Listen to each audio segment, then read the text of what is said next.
Sumarin po ang biyaya, awa, habag, pagkupal, katotohanan, kapayapaan, pagiging mula kay Pamilya. Isang magandang umaga, tanghali, hapon, gabi sa lahat po ng nakaputang pangalan ng pinsali sa iba't ibang panig na maging dito sa atin sa buong Pilipinas. Ngayon po ay August 21, 2025, ganap na pong alas 4:23 ng hapon ito sa atin. Magandang umaga, tanghali, hapon, sa lahat po, o anumang bansa, o anumang lugar ang inyong pinalalagyan sa hapon po ito. At ang ating po paksa sa hapon po ito, kaunting kalaman sa kasulatan. Tayo po ay nasa ika-4 na bahagi na ng ating paksa hinggil dun sa Lucas 24:45. Na magaling binuksan niya ang kanilang mga pag-iisip upang mapag-unawa nila ang mga kasulatan.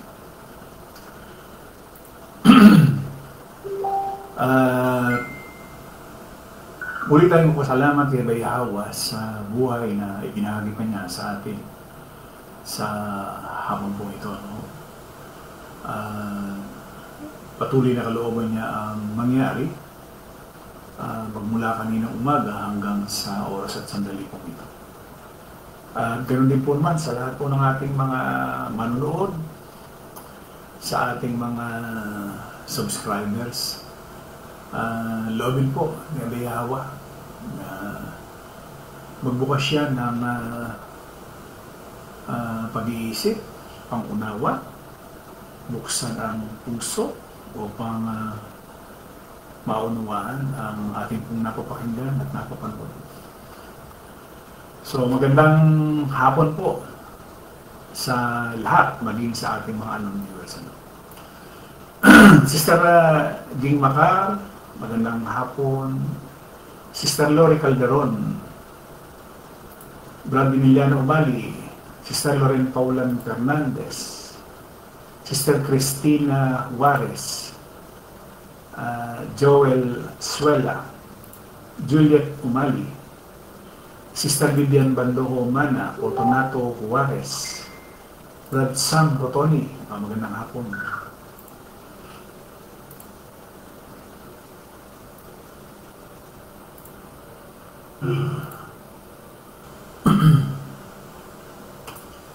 Sister Shirley Reverisa,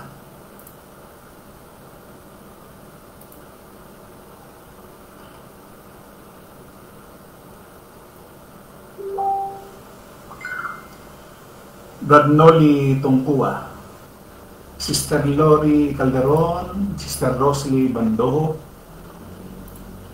Ayan, magandang hapon po sa bawat isa. Melchor Pasis, Brad Carlo Roll, Brad Wilfredo Vedes, kasama si Brad Pedro at Sis Dominga Vedes. Magandang hapon po. Brad Fernando Pronevo Abiliera, magandang hapon. Brad Edmundo Umali, alas 4:27 na po ang ating oras.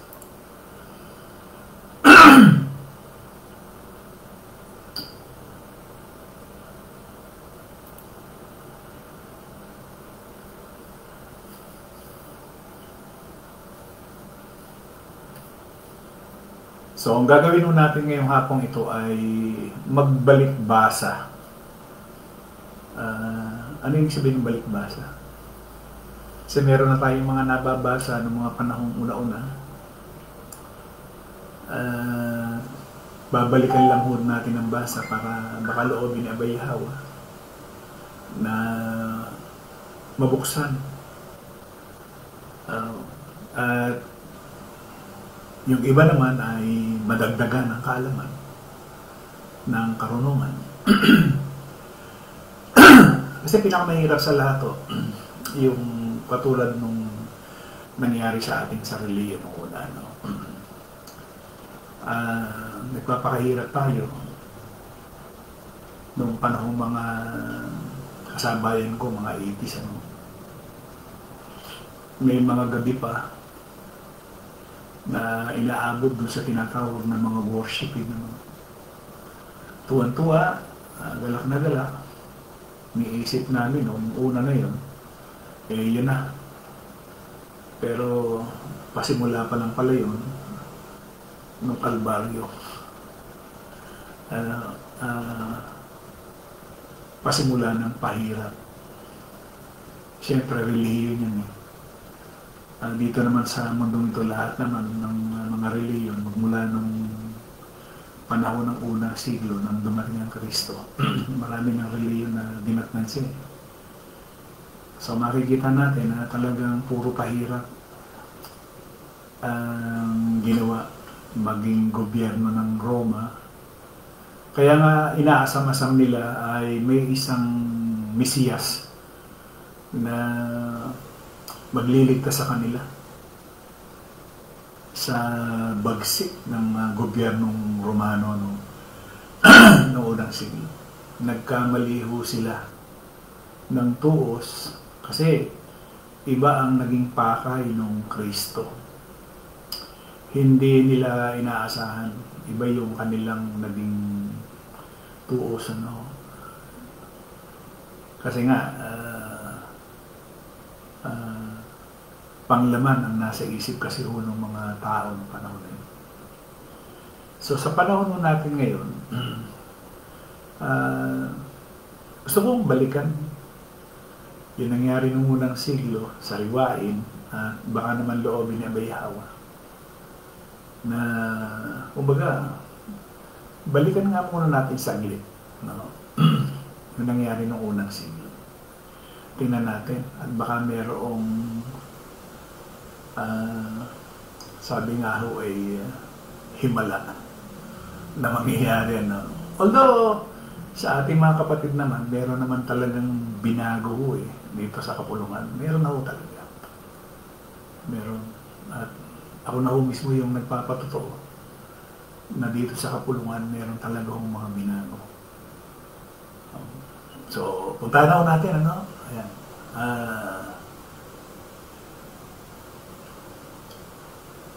Sister Chris de la Cosquin, Brad Leonardo Corsiga, Sebastian Juarez, Lolita Corsiga. Ayun, 4:31 na, no? So, balikan lang mo natin. Magbalik basa tayo at saka magbalik pakikinig noong unang siglo, nung siya ho ay nangangaral dun sa mga Hudyo, no? Ito yung na doon sa Mateo. Ayan. Yung sabi nga ho ay yung sermon doon sa bundukan. Uno, nang makita ni Yahushua yung napakaraming tao, umakyat siya sa bundok. Pagkaupo niya, lumapit ang kanyang mga alagad at siya ay nagsimulang magturo sa kanila. So, yun kung magsasalita o nagsalita dito ay Diyos na nakitulad sa tao. Hindi ho ba yung panahon na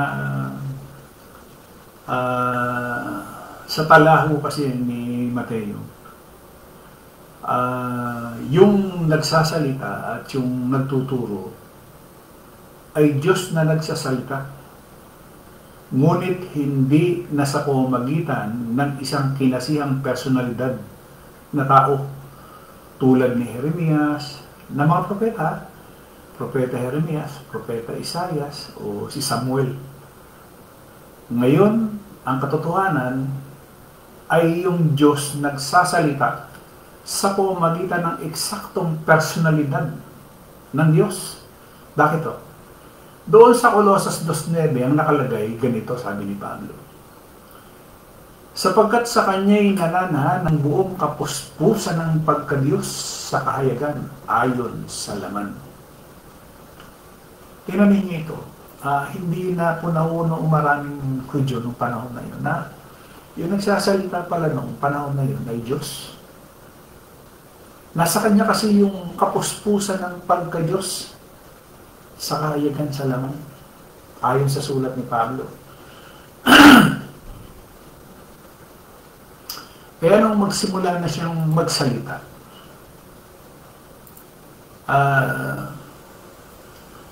pinakita niya dito na ito yung ginamit niya, no, na pagtuturo.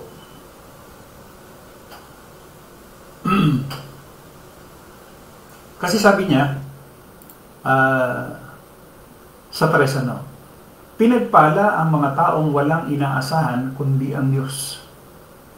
Alam niyo, pagka ito yung titinan natin doon sa pagbabasa natin, ano, at pagbabalik pakikinig. Sabi niya, pinagpala ang wika, pinagpala ang mga taong walang inaasahan kundi ang Diyos. Kasi kakaiba sa panahon natin ngayon eh. Hindi talaga Diyos o si Abay Yahweh ang inaasahan. Umaasa sila sa salapi, hindi kay Abay Yahweh. Kaya ngayon salitang mapalad, or pinagpala, or maligaya, wala sa tao talaga. Iba kasi ho talaga yung inaasahan eh, ng tao, hindi talaga si Abay Yahweh. Di ba? Sabi niya, mapapalad ang mga dukha sa espiritu sapagkat sa kanila ang kaharian ng langit. Hindi ito yung dukha na ating nakikita na namamalimos. Hindi ho. Ito ay dukha sa espiritu. Yung mahirap, sabi niya. Ang ideya sa likod ng sinaunang salitang Grego para sa pinagpala ay masaya or mapalad. Ito ang pinakatotoo dito ay makadiyos na kahulugan ng salita. Hindi sa ating modernong kahulugan ng pagiging komportable o naaaliw lamang.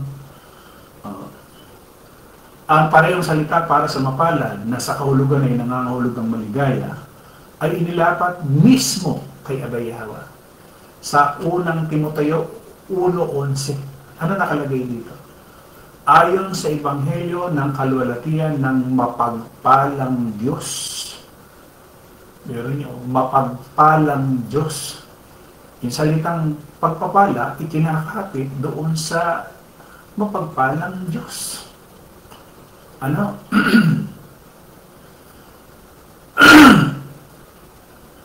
So doon pala makikita natin, kakaiba ito. Kakaiba ito doon sa mga napakinggan natin ng una. Pansinin din na may mga kagalakan na ang pagpapala ay sa bawat pagkakataon sa kasalukuyang panahon. Isang kaligayahan na tatamasahin at ikalulugod ngayon. Alin dukha ito? Ito yung dukha sa espiritu. Yung aminin mo na ikaw ay likas na walang halaga. Di ba? Yung bang kinikilala ng mga dukha sa espiritu na wala silang espiritual na pag-aari. Ito raw yung nakita natin sa literal na dukha. Walang tahanan. Kung sa espiritual, bangkarota o bangkarote. Ayan. Kaya sabi nga, yung dukha, tunay na mahirap. Saan? Sa espiritu. Di ba? Ano sabi ko dyan? Pinagpala ang mga taong walang inaasahan kundi ang Diyos, sapagkat kabilang sila sa kaharian ng langit. So, kung talagang wala kang inaasahan kundi si Abay Yahweh, ay kabilang sila sa kaharian ng langit. Ulitin ko po, itong ating binabasa ay nangyari ito noong unang siglo na ang kaharap niya yung kanyang mga alagad. 4. Pinagpala ang mga nagdadalang hati sapagkat aaliwin sila ng Diyos. 5. Pinagpala ang mga mapagkumbaba sapagkat mamanahin nila ang daigdig. Hindi itong daigdig na ito. Yung darating Di ba? Mapapalad ang maamo sapagkat mamanahin nila ang lupa. Hindi itong lupang ito, kasi ang narito ay puro laman.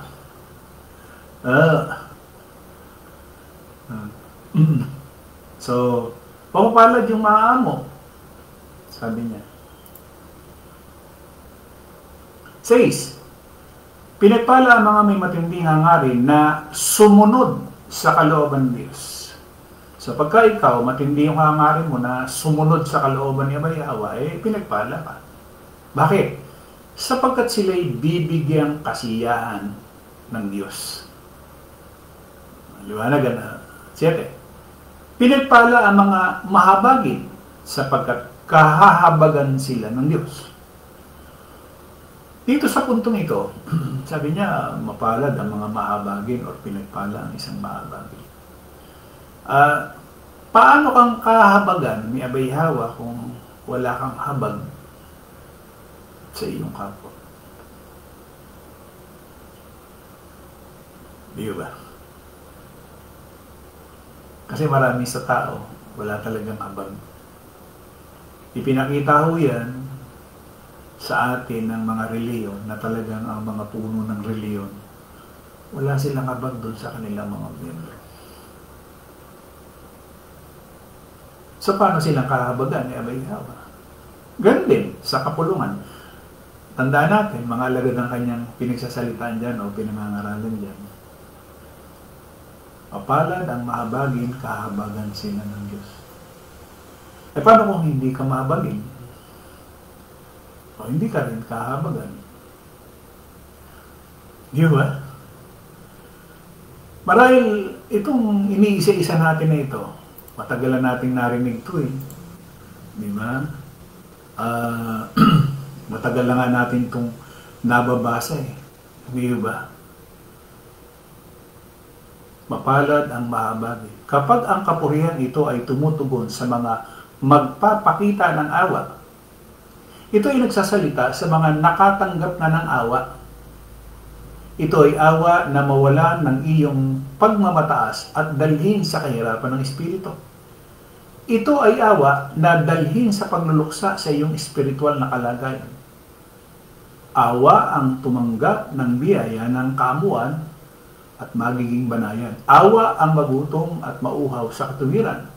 Sa makatwid, ang isang ito na inaasang magpakita ng awa ay isa na nakatanggap na nito.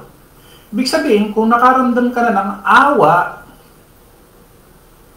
isa ka sa nakatanggap ng awa galing kay Abayhawa.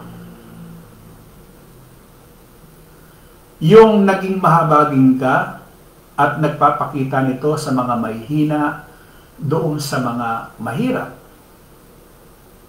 Di ba? Ano sabi doon? Sapagkat sila ay magkakaroon ng awa. Kung gusto mo ng awa mula sa iba, lalo na kay Abayhawa, kung gayon, dapat mong ingatan na maging maawain sa iba. Nagtataka ang ilang tao kung bakit nagpakita ng kahangahangang awa ang Diyos kay Haring David. Totoo naman, di ba? Ibang klase yung awa ni Abayhawa kay Haring David. Lalo na sa kakilakilabot na mga paraan kung saan siya nagkasala. Ang isang dahilan kung bakit binigyan siya ni Abayhawa ng gayong awa ay dahil kapansin-pansing maawain si David kay Haring Saul. At sa ilang pagkakataon ay naging mabait siya sa isang di karapat-dapat na Saul. Kay David, ang mahabagin ay nagkakamit ng awa. So, ibig sabihin, kung wala kang awa, hindi ka rin bibigyan ng awa. Kung wala kang pakailan sa iyong kapwa, paano? Tingnan nyo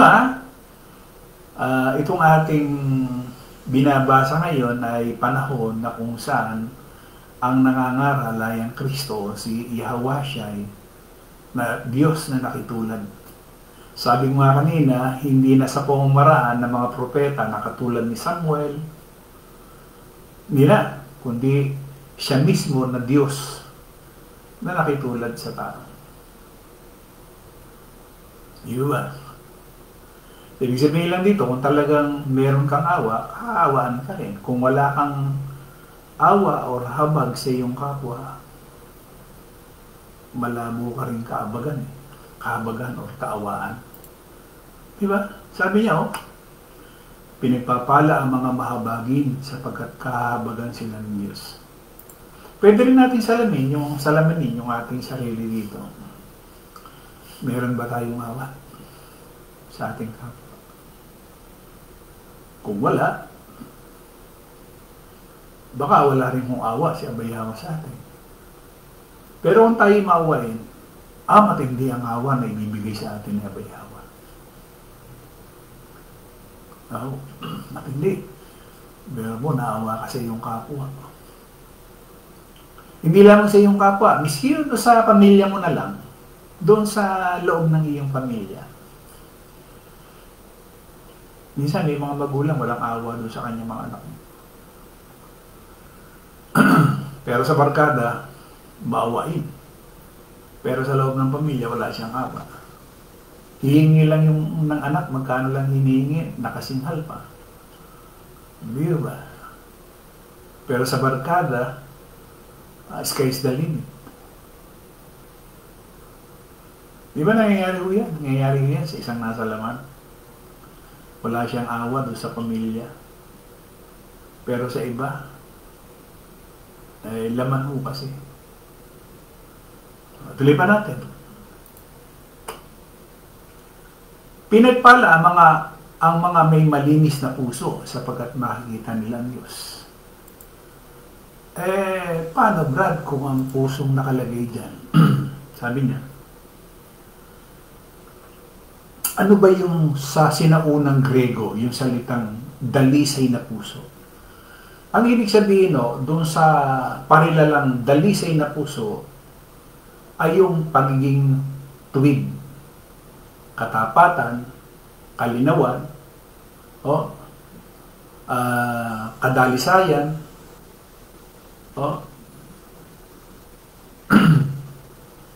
ano sabi diyan? Ang mga taong lubos na tapat at hindi nahati sa kanilang debosyon at pangako sa Diyos. Ano sabi ulo? Sapagkat makikita nila ang Diyos. Ang dalisay na puso ay tatanggap ng pinakakahangahangang gantimpala. Sila ay magtatamasa ng higit na lapit kay Abay Hawa kaysa sa kanilang inaakala. Ang maruming puso o mga makasalanang puso ng kasakiman, pang-aapi, pagnanasa at piniling panlilinlang ay may tiyak na nakabubulag na epekto sa isang tao. At ang may malinis na puso, malaya sa mga polusyong ito. Ibig sabihin, kung nasa puso na yan, lahat ng uri ng gawa ng laman, polusyon yun. Ibig sabihin, hindi malinis yung puso mo. So, hindi mo makikita talaga si Abay Hawa. Di ba? Sabi ko nga sa inyo, pagka ito sinukat na natin, yung mga kinagis na nating reliyon, kinaaniban nating mga reliyon, lahat tumatama sa sukatan ng kasulatan. Lahat. Talagang lahat ng reliyon, salungat. Sa banal na kasulatan. Salungat lahat. Walang ipinama. Walang ipinama kahit isa.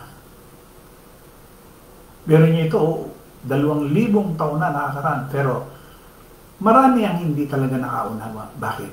Hindi ho talaga nagbukas si Abay Hawa ng pangunawa.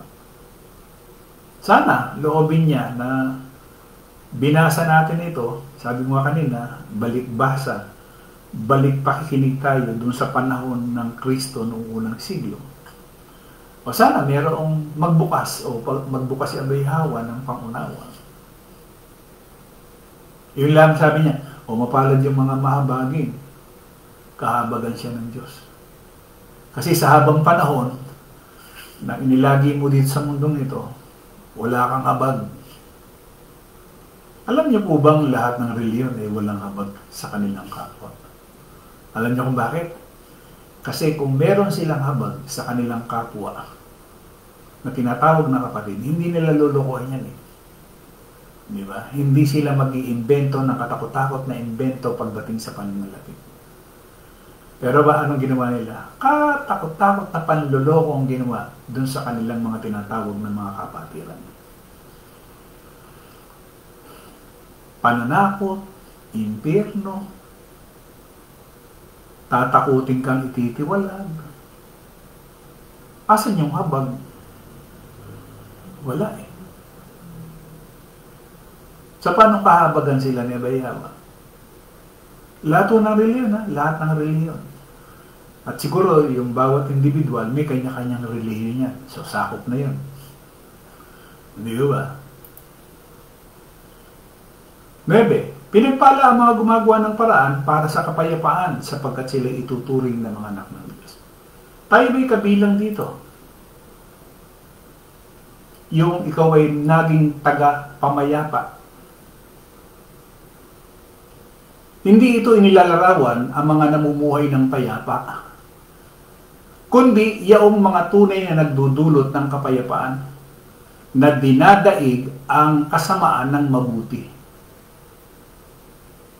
Ang isang paraan upang maisakatuparan natin ito ay sa pamamagitan ng pagpapalaganap ng mabuting balita dahil ipinagkatiwala sa atin ni Abayawa ang ministeryo ng pagkakasundo. 2 Korinto 5:18. Ngayon ang lahat ng mga bagay mula sa Diyos na siyang nagpakipagkasundo sa atin sa kanyang sarili sa pamamagitan ni Yahweh siya at nagbigay sa amin ng ministeryo ng pakikipagkasundo. Bira mo, pagka tinawag kang mapalad ang mapagpayapa sapagkat sila itatawaging mga anak ng Diyos. Nagawa ho ba natin yan? Na tayo ay naging tagapagpayapa sa pamamagitan ng pangangaral. Tatawagin kang anak ng Diyos. Yan na ba ginagawa ng iba? Sabi niya, hindi naman tayo tinawag ni Abayawa para umupo eh. To sit, SIT. Hindi niya tayo tinawag para maupo, manood, makinig. Kaya nga noong suguin yung 11, no, doon sa Mateo 28 na hindi naintindihan ng mga relihiyon, na gawin ninyong alagad ang buong bansa. Akala nila sila yung inuutusan. Ang ginawa ng mga reliyon, nagpunta sa iba't ibang bansa at nangaral lang nangaral. Kaso, kabaliktaran, ang naipangaral, puro kasinungalingan. So, nagkalat sila ng kasinungalingan, hindi magandang balita o hindi mabuting balita. Tinawag bang tagapagpayapa sila? Hindi. Biro mo, nagpakalat ka ng kasinungalingan. Akala kasi nila yung buong sanlibutan doon ay yung kasama Pilipinas, kasama Amerika, kasama Europe. Hindi o, yung panahon lamang yung bisinidad ng Jerusalem, yun ang sanlibutan ng panahon ng unang siglo eh. Sapagkat ang gigibain yung Jerusalem. Hindi ba? Kaya nasabihin niya, gawin ninyo ang wikang alagad. Hindi niya sinabing, maupo lang kayo, manood lang kayo. Hindi. Mangaral kayo. Ganon din ang ating ginagawa. At sa ganitong pamamaraan na ginagawa natin, nakakapangaral tayo. At ang nagiging ambag ng mga kapatid, yun yung sinasabi ng pagkakaloob, pagbibigay, nakagaganap tayo doon sa tinatawag na pangaral. Ano ang tawag sa atin? Tagapagpayapa. Pinagpapala ang mga gumagawa ng paraan para sa kapayapaan. Di ba? Maaaring hindi tayo mismo yung nangangaral, pero nagiging kamanggagawa tayo nung nangangaral. O di kasama tayong tagapagpayapa. Anong tawag sa atin? Anak ng Diyos. sapagkat sila'y itinuturing na mga anak ng Diyos. Kailan natin narinig itong mga bagay nito? Siyempre, sasabihin ng ating mga kapatid, ngayon lang yung brand. Tagal ko na nabasa yan. Matagal ko na yung nabasa, matagal ko na yung napakinggan. Diba? Pero alam niyo ba, napakapalad ng mga kapatid na hindi man nila narinig itong ganitong pangangaral, pero gumanap sila kahit wala pala ito. Halimbawa, ilang taon nang gumaganap ng kapatid bilang kamanggagawa. Napakapalad ng kapatid, pero mo, ang tawag anak ng Diyos, itinuturing na anak ng Diyos. Hindi pa man hindi pa man niya narinig itong mga bagay nito, o hindi pa nila. Siyempre marami yung gumaganap. Hindi pa nila narinig itong pangangaral na ito, pero gumanap na sila na maging tagapagpayapa. Hindi Kaya sabi doon, mapalad ang mga mapagpayapa, hindi nito inilalarawan ng mga namumuhay ng payapa, kundi ang mga tunay na nagdudulot ng kapayapaan, na dinadaig ang kasamaan ng mabuti. Ang isang paraan upang maisakatuparan natin ay sa pamamagitan ng pagpapalaganap ng Ebanghelyo, dahil ipinagkatiwala sa atin ng Diyos ang ministeryo ng pagkakasundo. Kapag tayo nangangaral, gumagawa tayo ng kapayapaan sa pagitan ng tao at ni Abayawa na kanilang tinanggihan. Wala na tayong magagawa doon. At least, nagawa natin. Di ba? Ang sarap papakinggan, Ang sarap palang pakinggan, Brad. Na yung napapakinggan ko ngayon, matagal na pala. Ngayon pala napakinggan, pero taon na nangyari na ako'y naging kamanggagawa ni Abayawa. Di ba ang sarap ng pakiramdam? Na nakagawa ka, na nung panahon na yon, binuksan na ni Abayawa yung iyong pangunawa, ang iyong pag-iisip. Nakatulad na nangyari ng isang babaeng nagngangalang Lydia, sabi doon sa 16:40 ng Gawa. At nakinig sa amin ng isang babaeng ang pangalan ay Lydia na sumasamba sa Diyos. Siya'y mula sa lungsod ng Tiatira at isang mangangalakal na mga telang kulay ubi. Binuksan ng Panginoon ang kanyang puso upang makinig na mabuti at ang mga bagay na sinasabi ni Pablo. Alam niyo kung ano nangyari diyan? Sabi niya, nagpabautismo siya at ang kanyang buong pamilya. Pagkatapos sinabi niya, kung itinuturing po ninyo kung tunay na lingkod ng Panginoon, doon na kayo tumuloy sa amin. Sinong tao na basta-basta na lamang makapagpapatuloy sa iyong tinitiran kung hindi binuksan ka ni Abayawa? Maigpit ang kanyang manyaya kaya't hindi namin napahindihan. Yung bunga ho yun ng pagbubukas. Yun lang mahirap magpatuloy sa isang bahay. Di ba? Napakahirap. Yung magpapatuloy ka sa isang bahay. Lalo sa panahon ngayon, mahirap.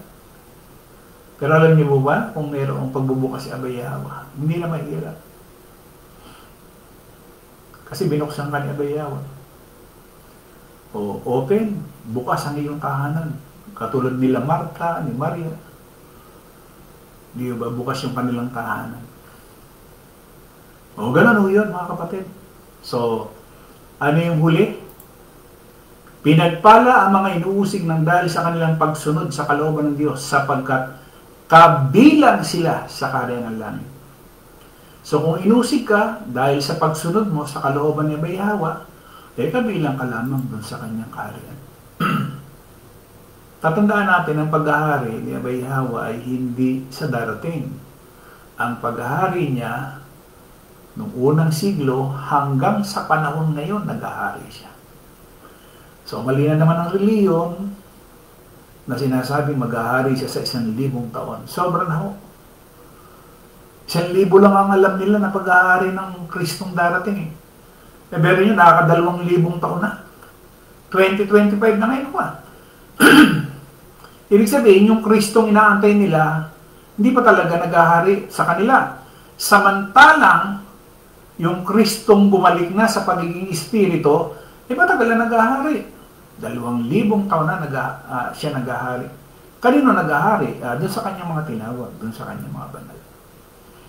Kaya kung kabilang ka doon sa pinaghaharian ka ni Abay Hawa, ngayon, mapalad ka, pinagpala ka, maligaya ka. Kaya sabi na, blessed is he. Di ba? Pero mapabilang ka doon sa mga mapapalad. Ano ang ratio? Billion? Billion ang ratio eh. Para makakuha ka ng isang mapalad, billion ang ratio. Hindi 1,000. Hindi 2,000.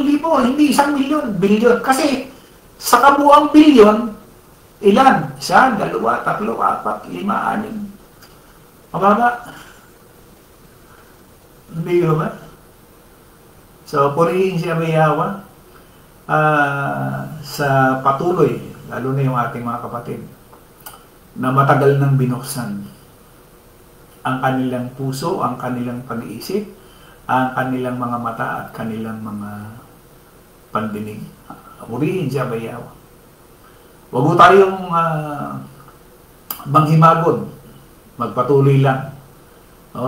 Sabi nga nung isa nating kapatid. Kaya naman ako, Brad, patuloy. Na nagiging kabahagi sapagkat patuloy din si Abay Hawa na nagbibigay. Sarap sarap pakinggan na. Di ba? Alam niyo kung lahat ng mga kapatid natin, ganun ang katuwiran. Sarap. Bakit? Hindi niya alintana yung Hindi niya alintana yung... kasi pagka nasa laman ka, parang hirap na hirap yan. Kaya sabi nga sa inyo, kahapon, lahat tayo ay katiwala ni Abay Hawa. Ano ba yung ipinagkatiwala sa atin? Meron ba ipinagkatiwala sa atin? O gamitin natin. Gamitin natin yung ipinagkatiwala sa atin. Huwag natin sabihin na wala tayo dahil meron. magiging sinungaling kasi yung nagsalita na walang iba kundi si Abay Hawa. Meron bang pinagkatiwala sa akin? Meron. Lahat tayo, pinagkatiwalaan tayo. Naging katiwala nga tayo. Hindi nga lang natin gamitin yung ipinagkatiwala sa atin. Kasi maaaring natatakot tayo na mawalan. Kaya nga sinasabi niya, bagkos inililigtas mo yung buhay mo, lalo kang mawawalan. Pero yung mawalan ka ng buhay dahil sa Ebanghelyo, magkakaroon ka.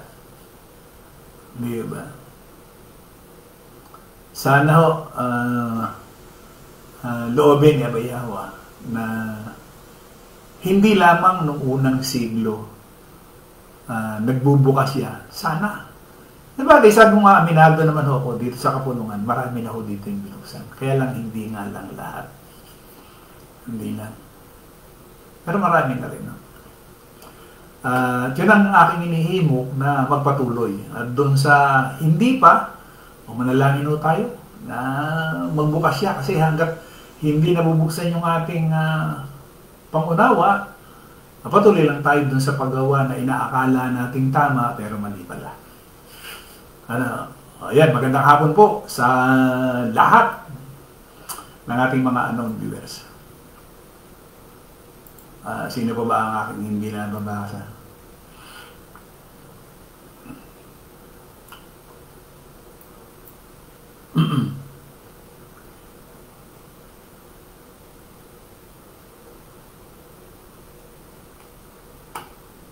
Lolita Corsiga, Brad Jesse Juarez, magandang hapon.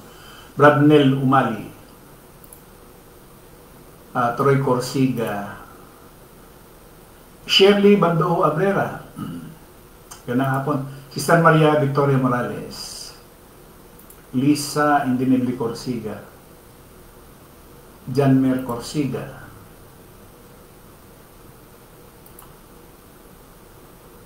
Sister Elizabeth Dens, magandang hapon po. Gawal Jeloy Pritz, Sebastian Juarez. Carlo Roll. Tama po bro. Nolitong ko, tama po bro. At Joel Suela, tama po. Ayan. Salamat. Salamat kay Abay Hawa. At muli ay pinagkalooban niya tayo na makarinig. Patuloy na nabigyan tayo ng karunungan. Hindi ba yan mga kapatid? Ang dami nating babalikan na sinasabi niya. At baka sakali ho tayo. Ngayon, kung dumating na yung punto ng pagbubukas, adi, sino ba ho yung magiging masaya o mapalad? Siyempre lahat tayo. Di ba? Siyempre, lalo na ho yung nangangaral dahil nakita niya na may pagbubukas talaga. Siyempre, salamat. Sabi ko nga, hindi naman natin kailangan isa-isahin yung mga kapatid. Basta ang nakakaalam, si Abay Hawa. Katulad ng aking ipinost kanina regarding doon sa is ng Mateo. No? O yun, biro niya. Maraming views nga yung ating ipinost kanina doon sa YouTube. So, lobbying na may Hawa na magbukas siya. Na kahit na ito ay balik basa, may impact sa atin sa kapulungan. Sige po, lobbying po na Bayawa, bukas ituloy po natin.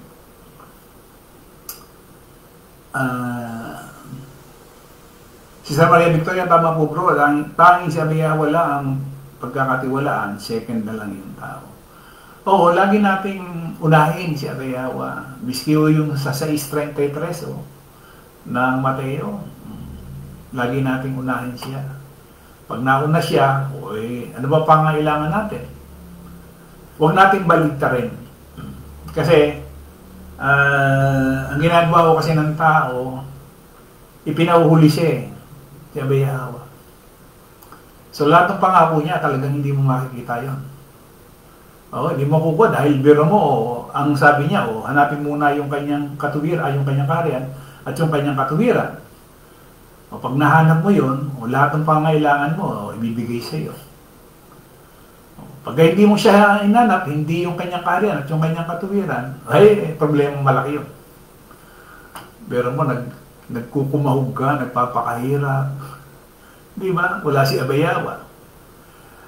Sa isang Diyos na ating tagapagligtas, sa pangalan ni Abay Hawa, sumakanya nawa ang kalulatian, ang karangalan, ang pag-aarit, ang kapangyarihan sa kauna-unahang panahon at ngayon at magpakailanman siya naman. Patuloy po tayong ingatan, gabayan at pagpalain, higit sa lahat sa bagay na espiritual. Sa bawat segundo, minuto, oras, araw natin pong nilalagi sa mundo ito. Maging araw o maging gabi. Muli maraming salamat sa lahat po ng ating mga viewers. Salamat po sa lahat ng ating mga kapatid na kamanggagawa, katiwala, may Abay Hawa. At sa lahat, tanging si Abay Hawa nila mga nakakaalam at magbabalik sa ating lahat. Muli maraming salamat. Isang magandang hapon po sa ating lahat.